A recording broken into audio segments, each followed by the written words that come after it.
I double dog dare you not to get creeped out every time you pick up a purple crayon after we finish this book. It's titled Creepy Crayon, and it's written by Aaron Reynolds, and the pictures are done by Peter Brown. Creepy Crayon. Jasper Rabbit was struggling in school. He was flunking math. He was failing spelling. The only subject he was passing was art. Jasper needed serious help. That's when he found the crayon. It was purple, pointy, and perfect. And somehow it looked happy to see him. That night, Jasper knew he had to study for his spelling test. But Tales from the Carrot Patch was on. By the time it was over, he was way too tired to study. The test was a disaster. Jasper couldn't remember how to spell a single word. That's when he noticed something strange. Jasper picked up the crayon. Immediately, he spelled all the words correctly. When he got his test back, he got an A+ and a sticker. The crayon looked pleased. Creepy, but cool. After dinner, Jasper settled in to play Bunny Brawl 3. "Math homework first," said Dad. "Fine," moaned Jasper. That's when he saw it, scrawled in peculiar purple penmanship. "Who needs math when you have Bunny Brawl 3? 3 hours later, he fell asleep, his game in one hand, the purple crayon in the other. When Mrs. Lopshire announced a surprise math quiz, Jasper panicked. He reached for a pencil, but instead his hand wrapped around the crayon. Suddenly, math seemed easy. He knew when to carry the one. He knew when to borrow from the bigger numbers. It was like the crayon knew exactly what to do. After the quiz, he saw it, written on his backpack. Jasper plus crayon forever. Jasper felt a shiver go up his spine. Ugh. The next day was the deadline for the poster contest. Jasper had been working on his entry for weeks. It just needed a few finishing touches. The purple crayon rolled across the table, all by itself. But Jasper ignored it. "Don't ignore me." He shuddered. He scrubbed the writing off the table. He zipped the crayon into his pencil case. He tried to forget all about the crayon. But when he woke up, his precious artwork was better than ever. It was a horrifying masterpiece in purple. Prize-winning poster.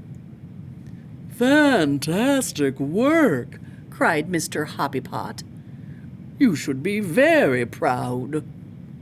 But Jasper didn't feel proud. He felt eked out, freaked out, creeped out.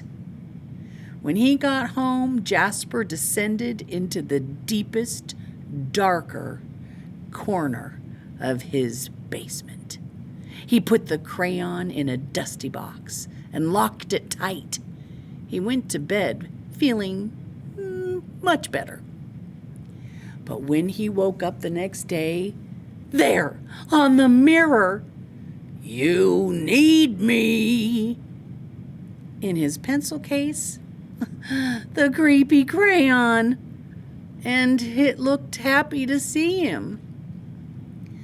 That day, Jasper got all A+. It was terrible.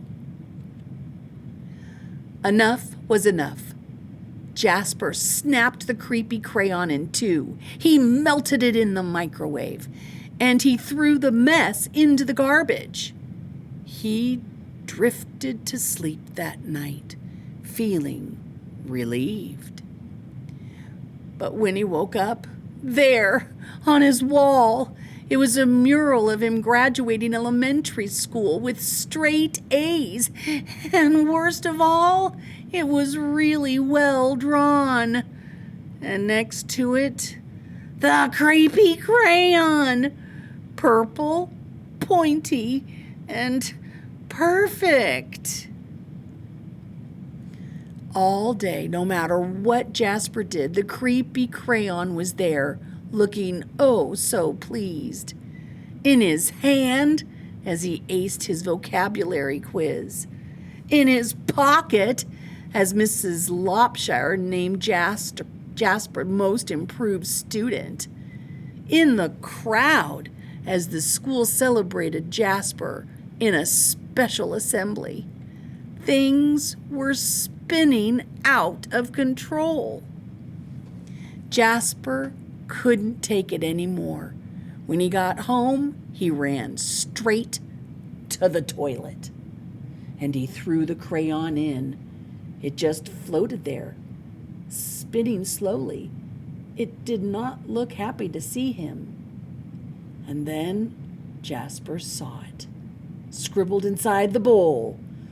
"Don't you dare!" But Jasper dared. Flush!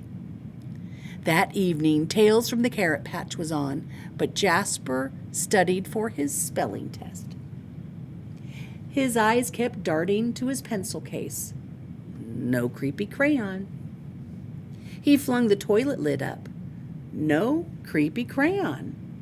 He got into bed nervously, watching his walls.